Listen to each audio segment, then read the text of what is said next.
y'all. Welcome back to Voices of the Body, the podcast. My name is Love Ashley Elaine, and once again, I am here to be your guide as we journey through our first book club. Yes, we are on part 4, agreement 3 of Yoga in the Dark Night of the Soul. Listen, as I'm going back through this book to just dig a little deeper and pull out all the gems that I want to share with you all, I'm learning that much more, right? I'm able to see things a lot clearer. It's amazing. This episode, we are talking about how to release those false perceptions. Yes, those false perceptions that hold us bound to our story, to our mind, to whatever has told us that things are supposed to be a certain way, and really trusting our discernment. So, you know the vibes. Get your mind, body, and soul together as we prepare for this episode.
And we are back. So, find a comfortable seated position, one that requires your body to really just focus on your breath and to focus on your core, where your discernment lives, where your wisdom lives, where your inner guide, that inner drive lives within you, right? That whatever you consider the middle of your body, your solar plexus, your fire.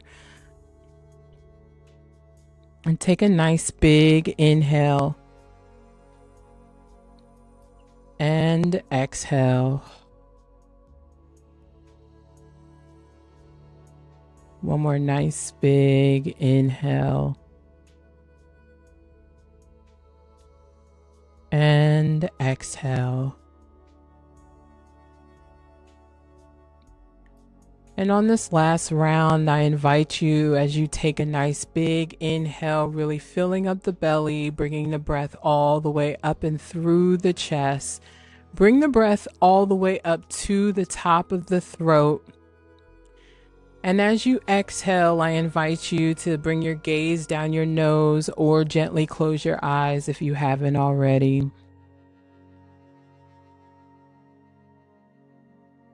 Ensuring that our shoulders are squared, right? We are keeping the heart space nice and open, keeping the front body nice and open to really invite awareness of our inner guide. And just in this moment, allow your breath to move through its natural pattern, through its natural rhythm. If you feel it starting to quicken, come back to those nice gentle inhales and exhales. And allow every exhale to bring ease into your body, to bring release of tension into your body.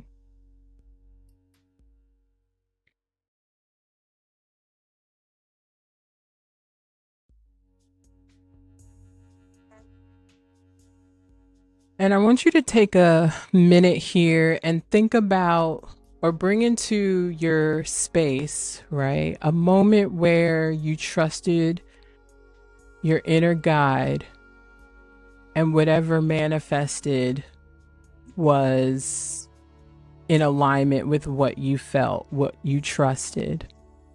What did you feel in your body? What was that conversation with your inner guide like?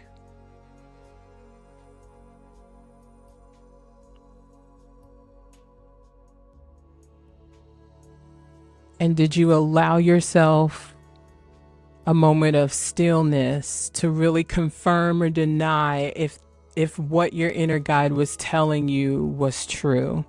What did that feel like?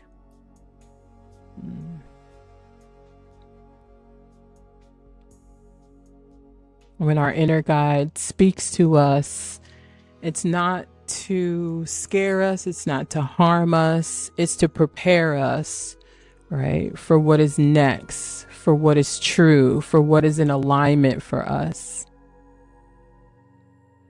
I always say our inner guide is God's spirit within us, connecting us to His divine power, His divinity, His truth, His alignment for what is set out for us. And take a nice big inhale and exhale.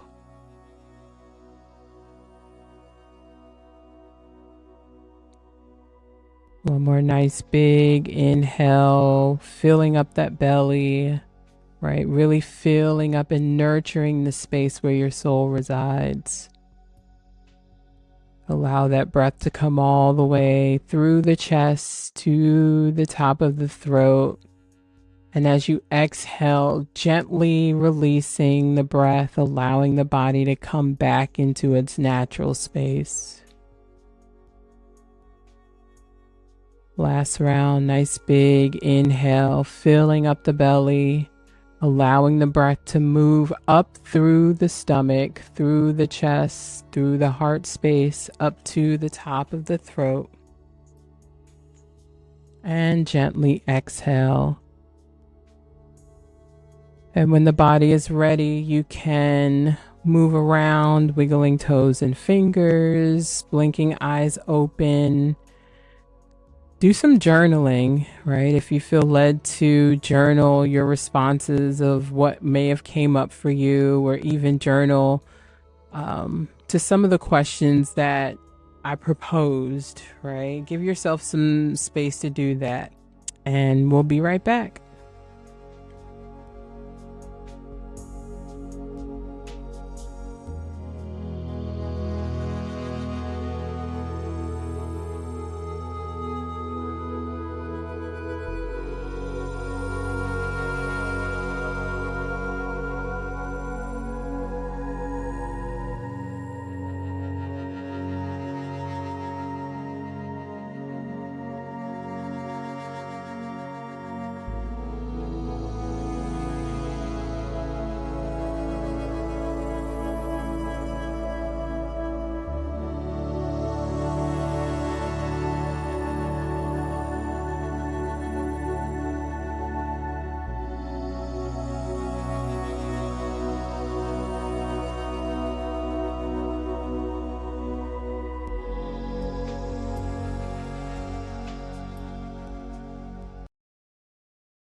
And welcome back to Voices of the Body. So let's get right into it. I hope y'all are really enjoying this. This has been fun for me because I love reading books.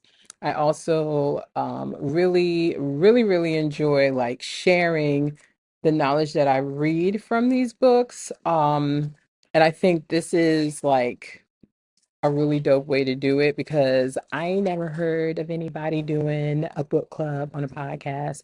So here we are. So where we left off, right, we were really diving into suffrage and what that looks like, how we can release that. Now, if you kind of take that concept that we talked about last week with suffrage, right?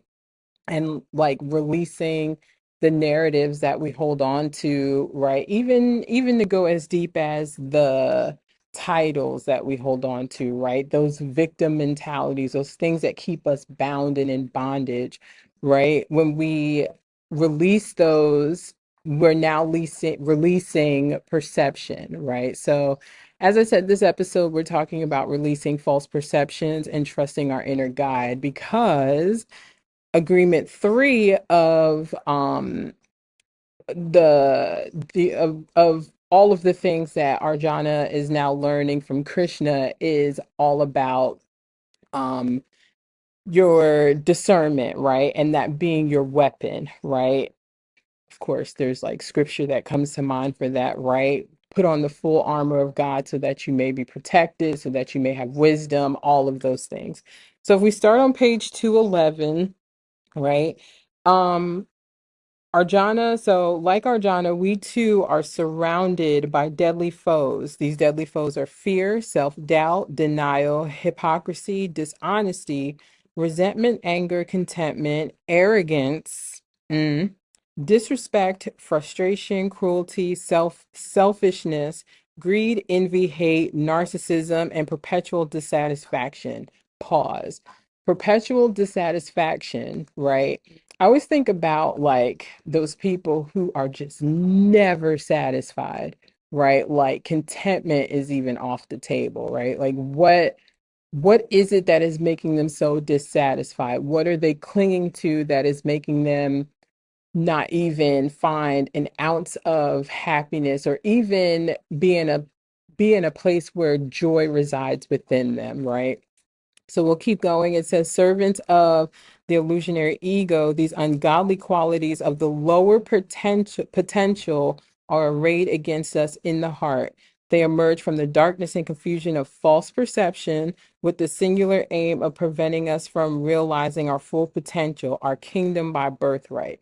Y'all hear me say it all the time, right? Your purpose is your birthright. Rest is your birthright. Living a full and joyful life is your birthright, right? Like there are things that are given to us the day we are born, but there's also ungodly things that are given to us the day we are born, right? Our journey is finding those things, right? Coming back home to ourselves. What does that look like? I share my story all the time on just being able to release those traumas, release those bondages within my mind, within my heart, within my spirit, right? That allow me to come back to the divine version of me, right? So we're looking at now Arjuna is standing on a chariot given to him and by the god of fire, which cannot be destroyed, right? Your chariot cannot be destroyed. Our body is our chariot, right? But sometimes we allow our senses, right? Our five senses that we have, which is our touch, oh my gosh, touch, sound, like hearing, seeing, y'all know the five senses. For some reason they're escaping me, but I have them also, right? Those five senses come in and they steer us on the wrong direction, right? Which is imperative, which is why it is imperative for us to really tap into our sixth sense. It is that intuition, it is that soul that speaks to you and tells you, no, don't go out tonight, right? Something like when people keep saying something keeps telling me to do X, Y, and Z, or something keeps telling me not to do X, Y, and Z, or welcome to the church world, I feel it in my spirit, right, to do this, this, and this, or I feel it to tell you X, Y, and Z, right? I call it the divine prompting, right? There's something intuitively nudging at you and telling you, you need to do this. You don't need to do that. You need to do this that way. What if you just wait? What if you just keep going, right? Tell this person that, tell this person that you're going for this, but this is something else is going to shift, right?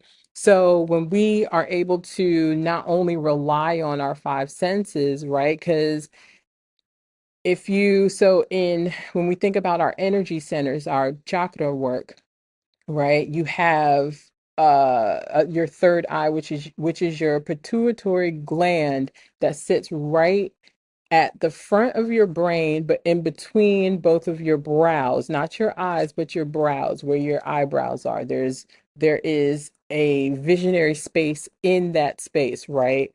That is also another sense that is outside of the five senses, right? So when we say that you create things twice, you're creating something in that gland, in that space, right? Your brain is thinking it up, and then it's coming into a visionary space within your mind. Somewhere in there, you're embodying that, right? If you go back to season one, I did an episode on embodying to manifest, right? You have to embody what it is that you're sensing, and then you get that divine prompting if it's something that you're supposed to move on or not move on, right? Everything will be in total complete alignment. So we can't rely on just the two eyes that we see. Yet the two eyes that we see will also prompt us into that sixth sense of what we're supposed to do, what we're supposed to um move on, all of those things, right? So as I was like going back through this on page 12, right, it talks about how on the chariot Arjana had a flag that had Hanuman on there, which is a fierce monkey god with loud shouts that caused the heart of the enemy to tremble. Listen, y'all know I'm all about anything that's going to make the enemy tremble. Yes, I'm thinking about some songs right now, right? Because we don't want the enemy to prevail, whatever the enemy is, right? Fear can be the enemy, right? Arjana's own perception of life can be the enemy, right? Because now he's in the middle of his dark night of the soul. So at the page of 212, it talks about how this monkey god represents dedication and devotion and devoted service, which invariably led to victory of the higher potential over the lower. Then it asks a question: what flag are we flying on the field of life? Mm. Are you flying the flag of lower potential, right? Like, are you staying in this mindset of, oh, I'm never going to get out of where I am. I'm poor, I'm broke, right? I'm a victim, I'm this, I'm that, right? Or are you going, excuse me, going to do the work to release those flags, right? And now fly the flag that allows you to move into your higher potential, right? Your higher potential, regardless of what you see in front of you, right? What you speak, life and death is in the tongue. So what you speak, you manifest, right? So when we talk about shifting mindsets, it all starts with metacognition, right? I teach when I do social emotional work with kids or just anybody I work with, honestly, I had to do it with myself first, right? A lot of metacognition work. Metacognition is replacing a thought with a thought. So when that thought, and but being aware of your thoughts, right? You have to be aware of your thoughts first before you can even shift anything.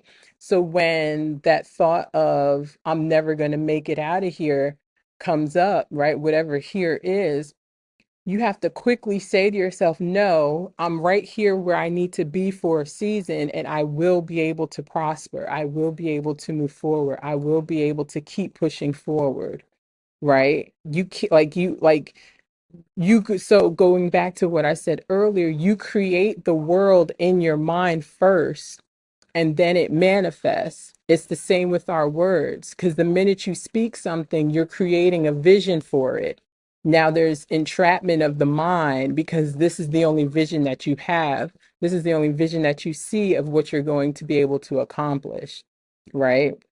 If you keep saying, I'm going to fail this test, you're going to fail the test because that's now the energy that you've put out there. That's now the embodiment of what you've put out there. Your words are powerful. Your thoughts are powerful, right? I struggled with my thoughts for a very long time, especially moving around this space of like saying yes to myself, right? When you say yes to yourself, it comes with a lot of no's of everything else. So it's a constant battle of trying to release what I once knew to be life and moving into what I want my life to look like, right? So the battle was constantly now picking those seeds that didn't feed me well, right? Picking those seeds from the people that may have planted seeds in my thought pattern as I was a child, and telling me, no, this is what you're supposed to do. This is what your life is supposed to be like. This is what kind of mother you're supposed to be,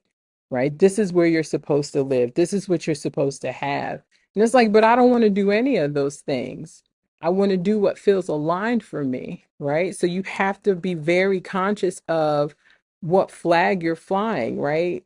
Is it dedication and devotion to service, or is it victim mentality, right? Then Arjana goes on to talk about what kind of training have you received? What have you allowed yourself to invest in that is going to make you better? What have you allowed yourself to invest in that is going to make you better?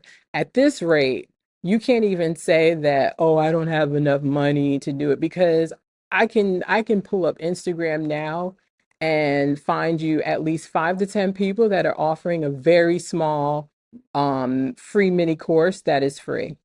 A mini course that is free. I said it is free, right? It's all like you have to be in a space of curiosity to say, okay, I'm going to take this free mini course because I'm not sure what it is that I want to do. I'm not sure what I want my life to look like, but I know I don't want it to look like this anymore. So this course is free. I'm not wasting any money. I'm not wasting any time. I'm going to try it and see what awakens, right? What I think about it and what it teaches me. YouTube, right? Although there's a lot of filtering, like this is where that discernment kick in comes in, right? There's a lot of filtering you'll have to do through YouTube, but if you, it's all about intention. I always say do nothing without intention, right? It's all about intention. What are you looking for on YouTube, right? Because there's like, if you're looking for a sermon or looking for something positive to speak to you, there's going to be levels of that, right? So be mindful of what that looks like. Also, everything on YouTube is free until it's not, right? So what are you willing to invest in to be able to make yourself grow, allow yourself to grow? And then he asked another question: what is our predicament when faced with life's challenges? How do you show up when you're challenged with life? Because life is going to do what it's supposed to do. Lifes, right? Lifes. What do you do when it lifes, right? What do you do when it lifes? Do we, oh my God, I can't believe this is happening. Why me? Blah blah blah blah blah blah blah. Or do we like flow through it, right? The other day I had to, like, we haven't had Wi-Fi for a while, and I miss my son. Like, I miss talking to him, and there's like some other things that I need to work on.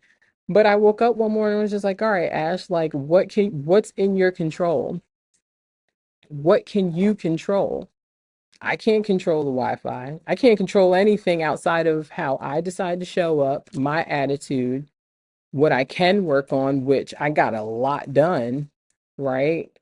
And that could have been things that I was avoiding working on because they scared me. There were things that, like, I know I'm not good at, that I know I need to do so that I can become good at them. And that was the opportune time for me to be able to do it, right? So how do you show up when life is life in? Like when things are out of your control. And that's now a daily habit for me, right? When I journal, it's okay, what's in my control today? The only things that I have control over is how I choose to show up, right? How I choose to allow my attitude to show up, right? How I speak to myself, how I see the situation, right? Then it becomes a perspective shift, right? So, Yeah, he says something powerful here where he says discernment severs our connection to suffering and cuts through our false perceptions. Yeah, that was powerful. So to help his friend Arjuna, Krishna gives him an indestructible weapon, the flaming sword of knowledge. Knowledge, wisdom, and discernment are very powerful tools. I don't care what you have on this earth. I don't care how fruitful your life is. If you do not have wisdom, if you do not have knowledge, and not just book smarts, but able to have knowledge that actually allow yourself to be curious about learning about the world around you, right? And discernment, the ability to know when to pour in and to pull back, right? To speak and to not, to do and to not, right? To act and to not. When you have those three things, you like everything else is overflow. Everything else is added unto you, right? Those things will be added unto you. Like everything else is just, you are just one of many beneficiaries to the things of the kingdom, right? um he says not just any knowledge but a razor sharp discernment. This sword, when wielded by a skilled yoga warrior, serves our connection to suffering. It cuts through our false perceptions. In gifting this divine yogic weapon to Arjuna, Krishna is simultaneously bequeathing it to each of us. So God gives us the spirit of discernment. All of us have the spirit of discernment. Is it activated? Is the question. Do you utilize it? Is the question. Is it tainted? Is the question. Do you use it? Is the question, right? There's a scripture in the Bible that talks about if you want wisdom, you ask for it. Wisdom is a gift.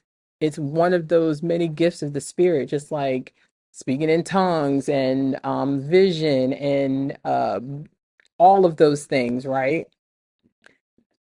God gives all of us discernment. Some of us just either don't know how to trust it or use it, or well, no, there's many levels. It's been abused, right? Because then who remembers like waking up in the middle of the night as a kid and like seeing the guy on TV like selling holy water. My pastor talked about that. That was so hilarious.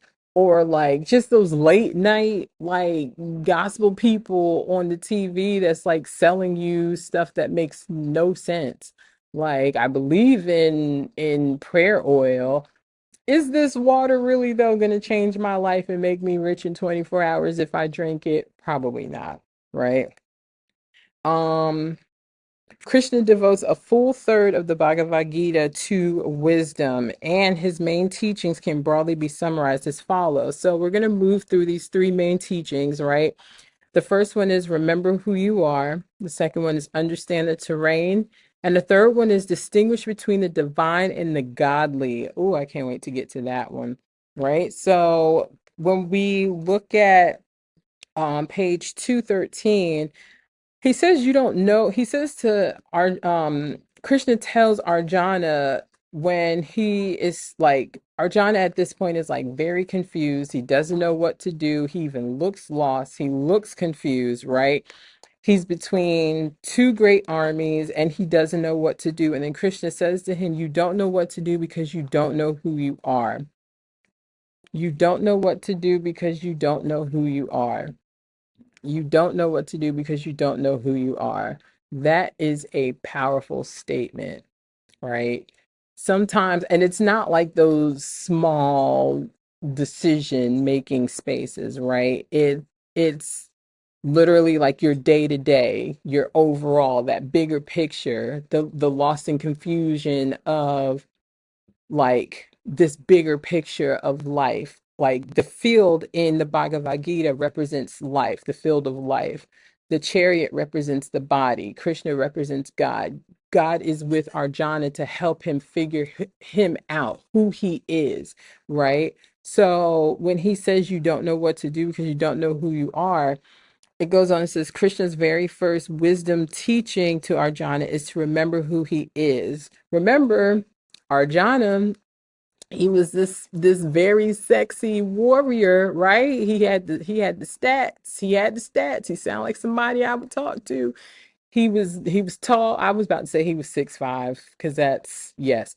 He was tall, he was dark, he was handsome, he was a warrior. He had the stature of just a soldier, right? And he was an archer, right? He had a powerful tool in archery. Like he knew how to whoosh, like whip that thing back and like hit his target every single time, right? So Arjana, like he was starting to forget who he was, right? He was a warrior. He is a warrior, right? So we go on and say once we know who we are, undefeatable and beyond our petty reoccurring storyline, we can act on the field of life with freedom, clarity, and power. Let me say that one more time. Once we know who we are, undefeatable and beyond our petty, reoccurring storyline, we can act on the field of life with freedom, clarity, and power. Whatever we do then is truly an expression of yoga. So, another part of yoga, living a yogic lifestyle, is living authentically in your truth, right? Really understanding and knowing who you are. Freedom, clarity, and power. When you can walk and talk with freedom and power,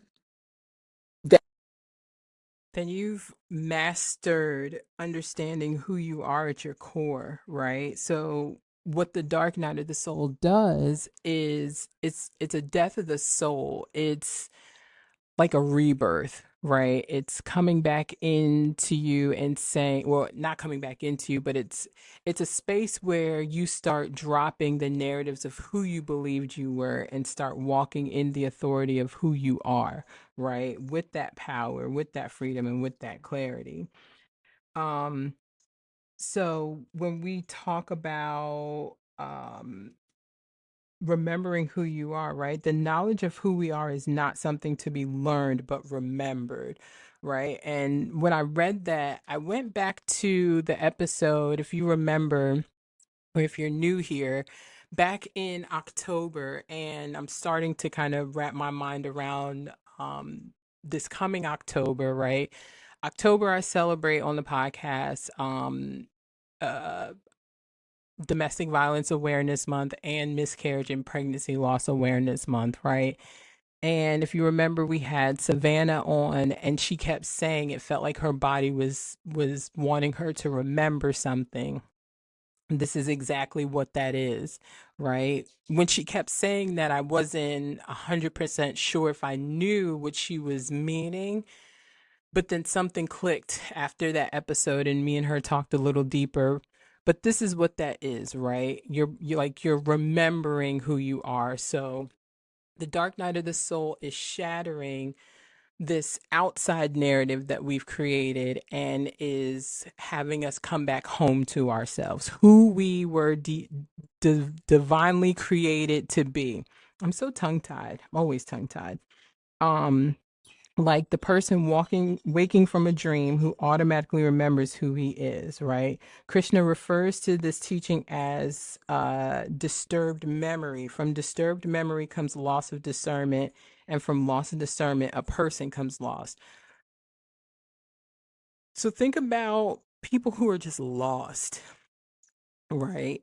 And this is why I'm always saying, and I'm gonna keep saying it, there's when we're born, there's things that we're gifted.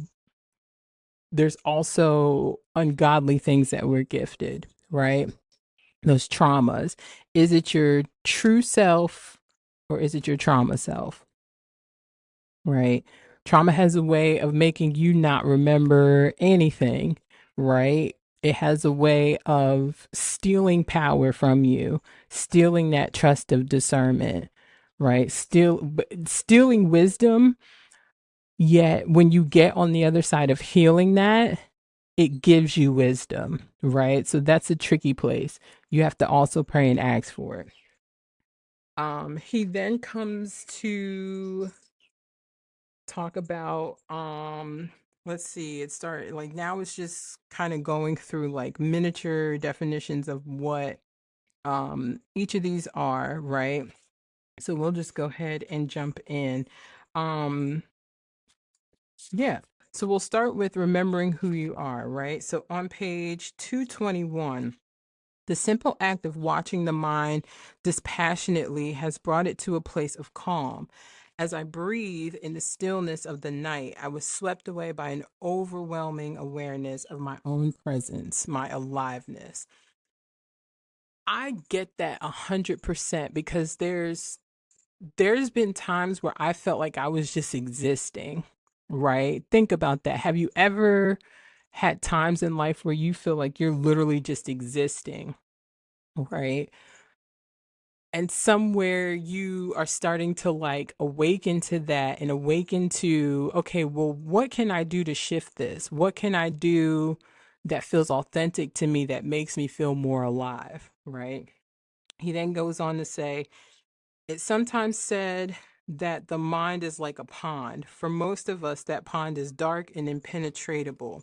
Its muddy bottom stirred continually by our agitated and restless thoughts.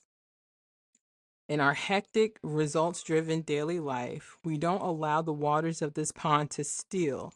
We don't let them reveal their transparent depths. Since the field of perception is mostly clouded and disturbed, all that is visible to us is the movement on its surface. The continual play of form in the world, we can call this surface perception, right? So surface perception is all those day-to-day things, all of those things where it's like we have to constantly be doing, right? What is external?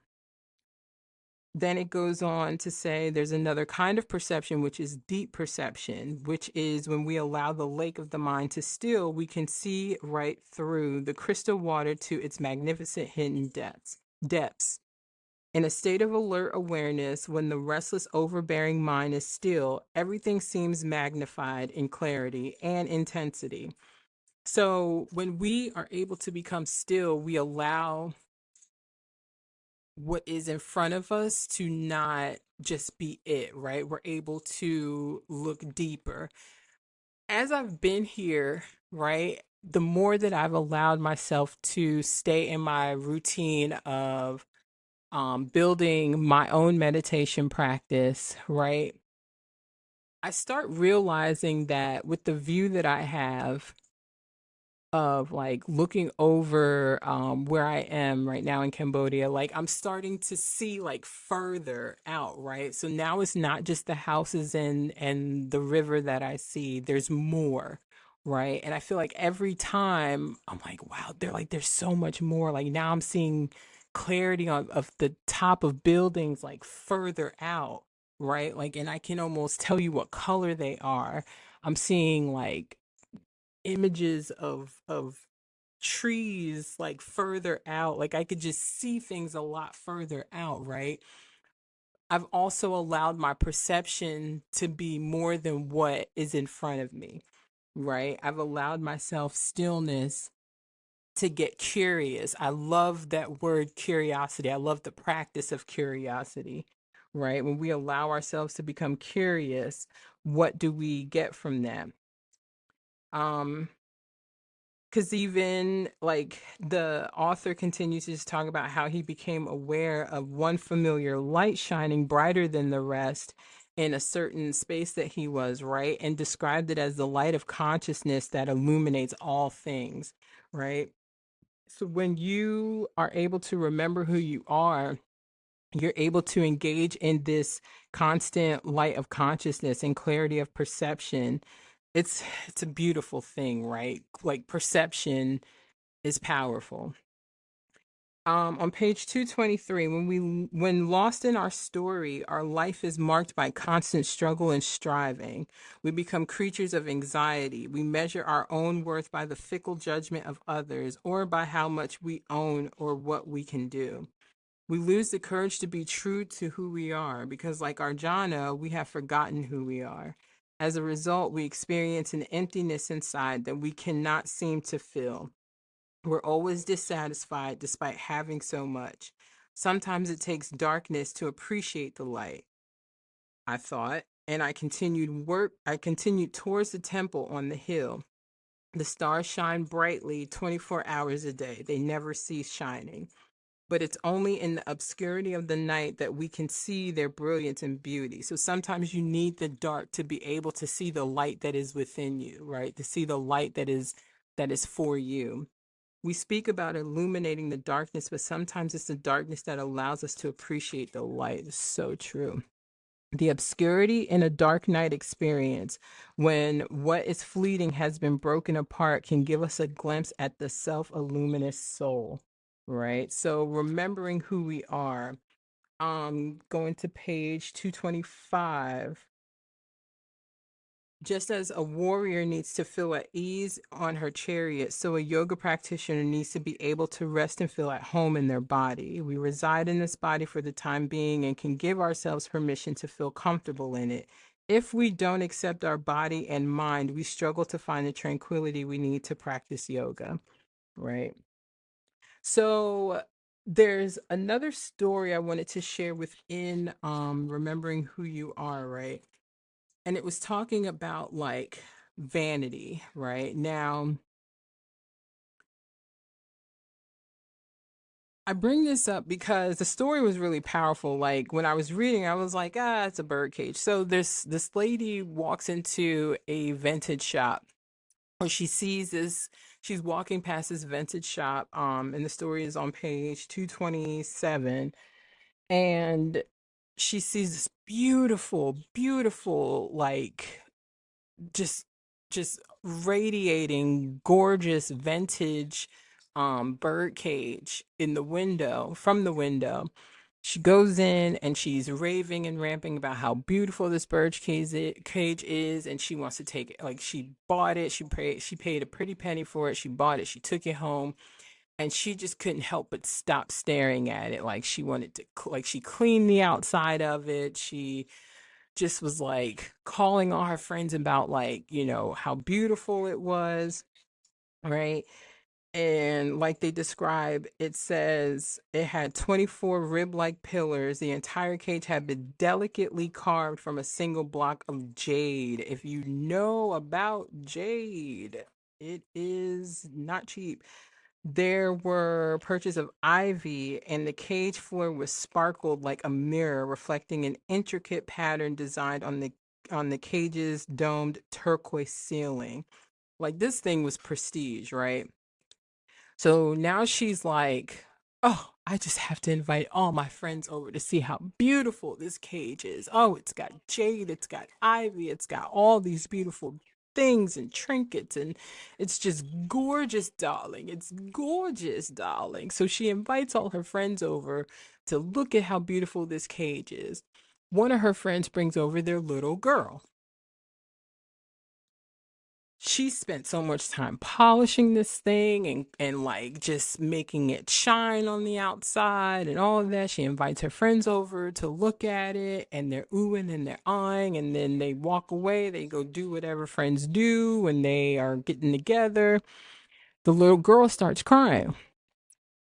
Come to find out, there was a bird in the cage the whole entire time. The little girl found the bird dead in the cage.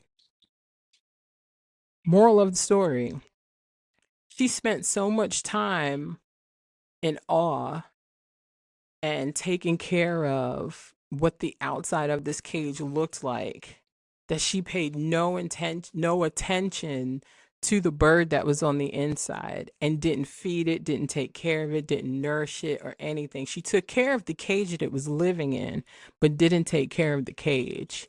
So when I read that, I was like, that's powerful, because now y'all know I have a little shopping addiction, so I'm not here to judge nobody at all, right? I also know how to take care of my inner self, right? Like the outside of me is not any less important or any more important than my inner works, right? Because eventually what happens is, whatever I decide to put on, I'm going to radiate from the inside out, right? You're never fully dressed without a smile. Literally, right? So, as much time as we take with the vanity of taking care of our outer selves, right? How are we nourishing our soul so that we can live in our authentic self, live from the truth of our soul, live from the truth of our divinity, right? On page 230, the author writes, all the vanities of life can't satisfy the soul. As a result, we feel a great lack that can be difficult to identify. We don't know the cause, but the feeling is nonetheless strong. It never goes away.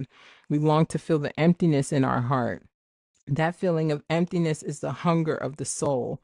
The purpose of yoga is to nourish the soul and set it free so that it can express its own true nature. Mm. Nourish the soul so that it can set us free. On page 234 and 235, our habit of looking outside of ourselves for happiness can even enter our yoga practice. I see that on the mat a lot. Like as a teacher, I see when we're in our asana practice, which is a portion of yoga, and I'm going to do a completely different episode on the difference between yoga and yoga asana because asana is a part of yoga, right? Yoga is a lifestyle. But as a teacher, like I can't tell you how many times like I'm watching students look at other students, right? When the goal is to focus on your mat, your journey, and tap inwards to you, it has become an outward thing for some people, right? I've shared the story where somebody asked me about sending them like yoga asanas for like stronger abs. And I was like, I'm not it. That's not me. That's not my realm. Sorry, keep it moving, right? Knowing her intention was well, right? Because she's a dear friend, but I'm just like, girl, you know me better than that. Like, don't you ever.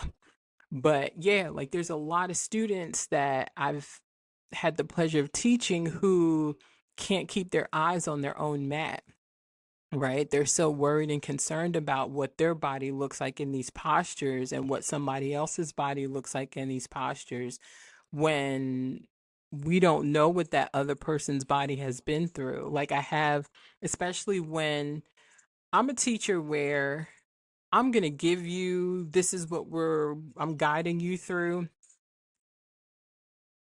Please do what feels right in your body, right? I'm holding space for you. I'm here to hold the space for you to do what you need to. And a slow flow class that I used to teach at the studio that I was at in Jersey, always full. Well, full to what I know to be full. And I always had like it was always the same people that came, which I loved, right? Because then it allowed me to play around a little bit more. Because I was starting to learn their practice. There was always this one lady, super adorable, super like she was an older woman, but she was so petite, adorable, so sweet. She would pop her little 50 something year old self in headstands and all kinds of stuff. And I'm just like, if that's what she needs for her practice today, right? And other, like, some people would sit and watch. And it's just like, well, no, you don't sit and watch. You do what you feel is authentic to your practice, right? But learning her story, she's been through a lot with her body and dealing with cancer and all these different things. So, it's almost like I'm honored to see that she's, willing, like wanting to come to my class and still guide herself through her own practice, right? So it really matters, right? How you take care of your inner self, right? Because then it allows you less distraction in this external world, right? Um Let me see. We are on a yoga journey, but it isn't a voyage to a distant location. The self is not something far away we need to travel to, nor something we need to become. We're the self already. Our journey is therefore really a journey of knowledge, a journey of remembering. The Kina Upashan refers to awakened knowledge. Now, I'm just going to pause real quick. Upanishad, there's yoga is a part of that circle of the Upanishads, right? Um, I'm going to dig into that. This is turning into like a yoga podcast, which is fine.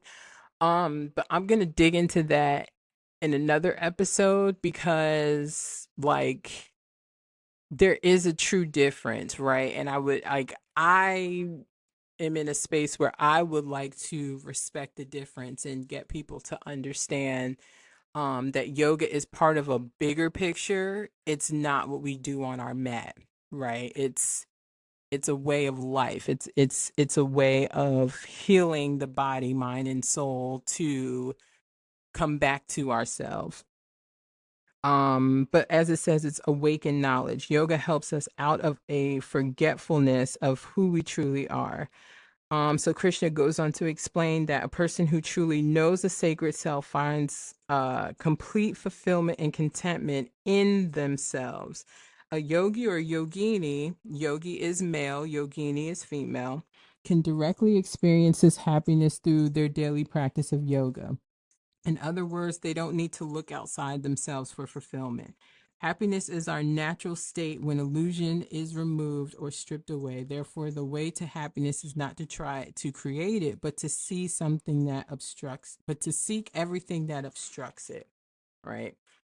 So now we're going to move into number 2, which is understanding the terrain. So I'm not going to spend too much time on this because this can be its own separate podcast episode, to be honest. But it taps into the gunas, right? When we talk about terrain, it's understanding your like the soil, right? The soil of your mind, the soil of how you show up, right? So on page 238, Krishna is now talking to Arjuna, and this is also very heavy in the Bhagavad Gita. They talk about the 3 types of terrain, which are the gunas, right? Sattva, Raja, and Tamas. Think of Sattva as the hilltop of life. They offer us clear, undisturbed, panoramic view. When the mind is influenced by Sattva, a person feels satisfied at heart. She's no longer troubled by a million longings. Sattva manifests as mindfulness, tranquility, and wisdom. The Sanskrit word sattva means beingness, right? So just our being, and refers to a deep awareness of what is. But it's difficult to remain on the mountaintop. We are forced back down to the more troublesome slope of striving and attachment and into the murky valleys of lethargy and forgetfulness.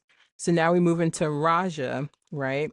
Raja is a vantage point of life that fills a person with a million desires, leading them to be anxious, ceaselessness, um, ceaselessly striving, and forever dissatisfied. So remember, I said earlier, there's always that one person that's just never satisfied, right? They're always striving, but never satisfied. This person is influenced, the person that is influenced by Raja is always trying to reshape the world. The Raja's terrain involves a difficult climb up a steep slope with all the exertion, longing, triumph, and frustration of such a pursuit. Then you have Tamas, which is the dark valley of life. It's treacherous, disorienting, and haunted forces of bewilderment. When a person is lost in tamas, which is darkness, which means darkness, tamas is Sanskrit for darkness, we fall into constant lamenting, remorseness, self-pity, resentment, frustration, anger, hatred, and all of those lower level forms of negativity or lower forms of negativity. This is the terrain we're likely to find ourselves in during the dark night of the soul. It can manifest as a strong desire to give up on life. Travelers can find themselves stuck in tamas for an excruciating long time. They drift into an existential sleep, even while appearing awake. They forget why they're on the road or even that there is a journey at all, right? So, as I said, I'm not going to sit here long because we could be here forever. It's like to understand the gunas, it's a lot, right? It goes deep into like how you begin something, right? So understanding where you are in like starting something, right? I would even say like your intention, because I always say if your only intention is to make money, it might not work. It will work, right? It might be a quick scheme, seduce and scheme, right? Or if you are thinking longevity, if you are thinking long term, right? You want to actually build something that's meaningful, then you're starting with a different mindset, right? It even talks about how you show up in conversation, how you finish something, all of that referred to the gunas.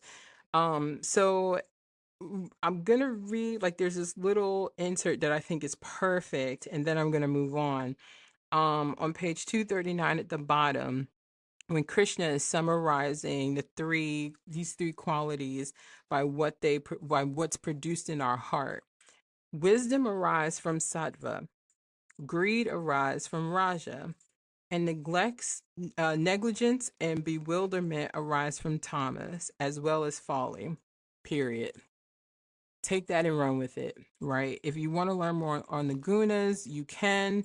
Um, if you are reading The Dark Night of the Soul with us while we're doing this, like it is very laid out. I think the author did a very good job like laying out what, especially in like our regular day-to-day life, of how the gunas show up.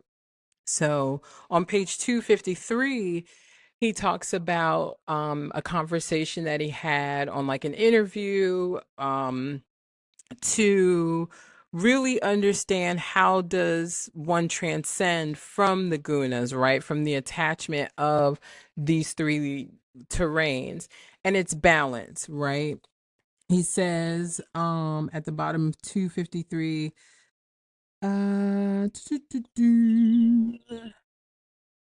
the traveler wants to offer the moonstones to Krishna, the beautiful lord of his heart. These gemstones are taken away by Raja Tamas, but are returned by Sattva. I think they represent our body, mind, and words. When we truly offer these with love, we transcend the three gunas. And someone who has transcended gunas, what are they like? Such a person that has transcended the gunas is happy, is equal in happiness and distress, fortune and misfortune. They are self contained. They don't derive their identity from the world, so remain unmoved, whether praised or blamed, honored or condemned. They don't distinguish between friends and enemy, but see all beings equal on the level of the soul. They understand that everything in this world is simply the play of the three gunas, which I think is very powerful, right? We don't allow ourselves to stay in one space or another, but we understand that there's duality, right? Where there's light, there's dark, right? It doesn't stay sunshiny all day, right? Eventually it has to get dark. There's yin, there's yang. It's balance. It's all balance, right? So when we can understand balance, understand duality. And I think even in learning how to balance duality and holding multiple perspectives at once, right? Because you can agree to disagree and still not become angry, still not become enraged. You can say, you know what, I do understand your point of view. I still stand firm in where I stand. The yin and the yang, right? There's light and dark to everything. There's good and bad to everything, right? I'm actually like trying to understand this good and bad thing, um because what may be bad to me might be good to somebody else. So really like trying to understand that. But from my perspective, my perception, that thing is bad. But that doesn't give me grounds to condemn anybody else, right? It doesn't give me space to judge. It doesn't give me the right to tell them that it's bad. I can just say, you know what, that's not in alignment with who I am and what I want for myself. Period. Right.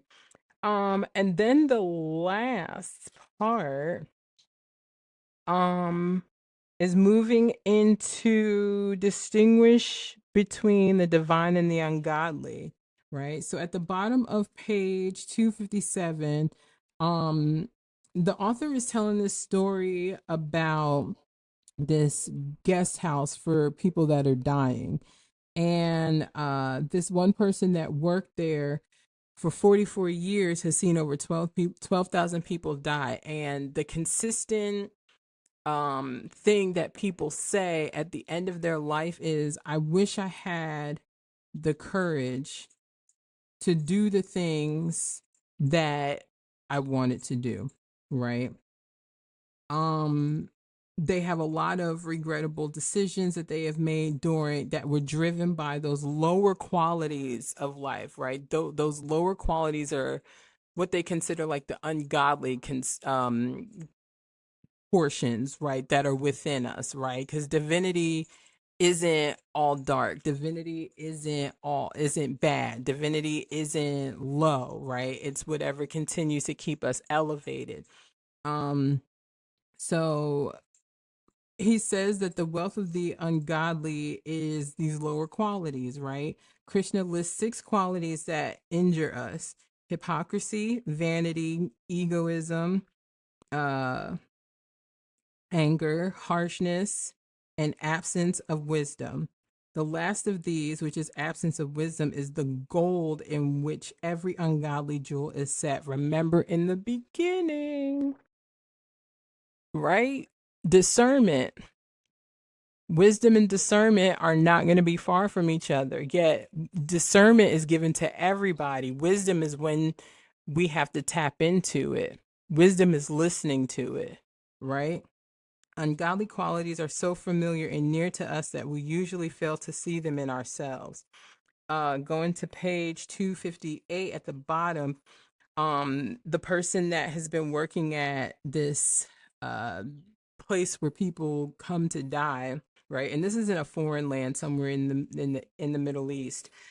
It says people carry so much baggage throughout their lives, unnecessarily only wanting to drop it at the very end of their journey. The heavy baggage we carry is the wealth of the ungodly. In other words, let that shit go. Right? I had to learn that. I'm in a space now where I had to learn, listen, a lot of things went wrong, but I don't have to carry it anymore. Right? That doesn't mean that I have to allow these people back into my life, but I don't have to like ignore them. I don't have to be nasty. I don't have to keep holding on to these things because it's only going to hurt me. It's not hurting anybody else, right? The heavy baggage we carry is the wealth of the ungodly. It's everything that has sprung from our own hypocrisy, vanity, egoism, anger, harshness, and absence of wisdom. Moving to page 259. We're truly rich and fortunate when we possess a large treasury of the heart, not a large treasury of the ego. The wealth of the gods and goddesses is a precious cachet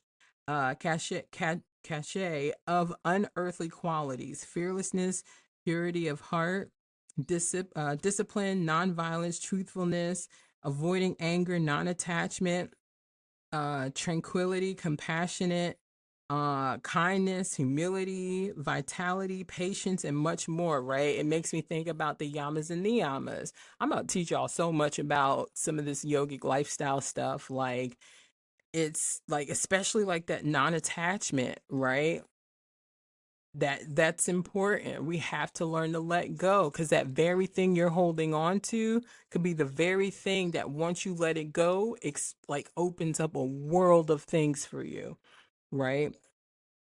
Um, he then goes on to recommend that cultivating Sukla, I believe this person's name is, recommends that cultivating helpful habits to house helpful values, right? And this, he says, happens over time with practice. It's like building a muscle. You have to keep at it every day. So you want to be a giver, start giving more. right? But find it in balance, right? You want to start taking care of yourself, start taking yourself out on dates, right? Start spending time with yourself. Stop being afraid to spend time with yourself. You want to start traveling? Start somewhere close, right? Start by yourself, right? Stop waiting on everybody else to do it. The fearlessness, right? Until we consistently work towards being giving, truthful, or kind every single time we're challenged, we can't expect to have attained that jewel-like quality, right? Gratitude every single day. Start with gratitude, right? I journal consistently, and thank you to Keys, who was on episode earlier in this season where she said that every morning to nourish her soul, she does a mental dump. I journal every day up to that point, right? But there wasn't something that was different. So now every morning I'm intentionally journal dumping, right? Even if there was a dream I had, whatever my thoughts were that morning, on my way to like preparing myself to come and do my meditation and my asana practice, and just kind of like get into my zone for the day, get into my balance for the day, right? What does that look like? It's routine, discipline, right? Culturing these helpful qualities, amassing this type of capital, the wealth of the gods, is a form of yoga, right? Even when we don't feel like doing it, we still do it because it doesn't just benefit us, it benefits a greater good, right? The dark night of the soul is a perfect time to develop kindness and compassion both towards oneself and towards others despite the pain. It's hard, right? It's definitely hard, but we can't allow that darkness to shun us out and to make us not so good people, right? Um so this part on page 263 was interesting. He says if you're troubled, so there's a question being posed, right? What should we do if someone does something that really bothers us? Because this is an everyday question. If you're troubled by someone, it's a blessing. It means Krishna, which is God, wants to teach you a special lesson. When we point a finger at someone, we should look at our own hand. Our index finger is pointing at that person, but notice three of our other fingers are pointing back at us. So if you're disturbed by the quality of others, look deeply at your own heart. Is this quality of you? Is it in you? Why are you so disturbed by it? We tend to project unacknowledged aspects of ourselves onto others when we're triggered and find ourselves criticizing others. It often reveals parts of ourselves we disown or reject. That mirror image, right? I was writing something today on this, like that mirror image of people shows up in us. When we judge or criticize someone, we build a bridge from their heart to our heart, and all the faults of that person, real or imagined, cross over that bridge, taking root into our own heart. So we should try to see the good qualities of others. I imagine creating a bridge that allows only the divine qualities to enter into my heart, right? And then the very last thing that I'm going to read is on page 272. Well, yeah, I think I'll just like skip over the yoga part because I want to save that for a separate episode. But it talks about how our asana practice, those poses that we go into are poses that are postures that open up consciousness, right? So it allows you to understand what terrain you're on. It allows you to come back into your body and remember who you are. And it allows you to investigate and have conversation with your body about where you are you on your higher potential self or at your lower potential self, right? How are you talking to yourself in these poses, in these postures, because that might show up off the mat, right? So yeah, I really enjoyed this book a lot. I really enjoyed that book a lot. So yes, that is, yeah, allowing those false perceptions to disintegrate, right? And easier said than done because we're human and we've all lived a life where we were told this is how something is supposed to be, this is how we're supposed to live. Yet it takes repetition, it takes curiosity, it takes will and want to shift, right? Because when you start shifting your mind, you start shifting your world. When you start shifting how you talk, you start shifting your world. When you start shifting how you respond to things, you start shifting your world. You can see things differently. So yeah, I hope this was I hope it blessed y'all. As I always say, I don't know why I was about to say something different. So yeah, until next time, talk to you then.